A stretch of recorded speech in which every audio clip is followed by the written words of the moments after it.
오프닝 멘트. 일본 교토에서 발생한 초등학생 실종 사건이 끔찍한 죽음으로 이어진 가운데 사건의 전모를 밝히기 위한 수사에 속도가 붙고 있습니다. 본문. 지난달 23일 교토시립 소노베초등학교 5학년 11살 아다치 유키군이 갑자기 사라졌습니다. 사건 발생 당시 유키군의 계부인 37살 아다치 유키 씨는 회사에 연락해 집에 문제가 생겨 쉬겠다며 결근한 것으로 드러났습니다. 두 사람의 이름은 한국어 표기가 같지만 일본어 한자 표기와 발음에는 차이가 있습니다. 계부의 이름은 장음이 포함되어 유우키에 가깝습니다. 실종 당일 아침까지 유키군의 생존을 확인한 경찰은 이후 계부와 유키군 사이에 갈등이 있었을 가능성에 무게를 두고 조사 중입니다. 용의자는 교토의 한 전기기기 제조업체 직원으로 유키군이 실종되기 나흘 전인 지난달 19일에도 노로바이러스에 걸렸다며 출근하지 않은 사실이 확인되었습니다. 유키군의 시신이 발견된 지 사흘 만인 어제 계부는 경찰에 체포되었습니다. 그는 제가 벌인 일임에 틀림없다며 사체 유기 혐의를 인정했고 유키군을 살해한 것도 자신이라는 취지의 진술을 한 것으로 알려졌습니다.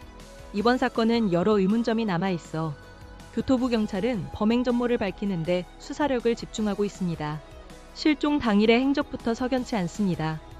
계부는 아이를 학교까지 데려다 줬지만 하교할 때 갔더니 아이가 학교에 오지 않았다는 이야기를 들었다며 경찰에 신고했습니다. 하지만 학교 방범 카메라에는 유키군의 모습이 전혀 찍히지 않았고 등굣길에 그를 봤다는 진술도 확보되지 않았습니다. 이후 유키군의 가방과 신발이 학교에서 수킬로미터 떨어진 외딴 장소에서 각각 발견되었습니다. 특히 비가 내린 다음 날 발견된 가방에서 젖은 흔적이 발견되지 않아 경찰은 누군가 수색 및 수사를 혼란시키기 위해 가방을 일부러 갖다 놓은 것으로 의심하고 있습니다. 주변 지역에 대한 집중 수색이 이어지던 지난 13일, 경찰은 또 다른 산속에서 유키군의 시신을 발견했습니다. 시신에서는 특별한 외상이 발견되지 않았으며 부검 결과 사망 시점은 지난달 말로 추정되지만 사인은 명확하게 드러나지 않았습니다. NHK 방송에 따르면 경찰은 이 과정에서 계부의 스마트폰 위치 정보 기록을 토대로 수색 지역을 좁혀 유키군의 신발과 시신을 찾았다고 전했습니다. 이는 경찰이 사건 초기부터 계부를 의심하고 있었음을 시사하는 대목입니다.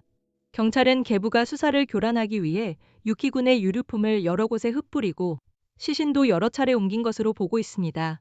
현재까지 범행을 도운 정황은 포착되지 않고 있습니다. 아다치 군은 지난해 말 어머니가 재혼한 뒤 계부와 함께 살았던 것으로 알려졌습니다. 유키군과 관련된 아동학대 상담이나 신고 이력은 없는 것으로 나타났습니다. 클로징 멘트. 이번 사건의 진실이 하루빨리 밝혀져 어린 희생자의 억울함이 풀리기를 바랍니다. 지금까지 경성시립초등학교 5학년 아다치 유키군 실종 및 사망 사건 소식이었습니다.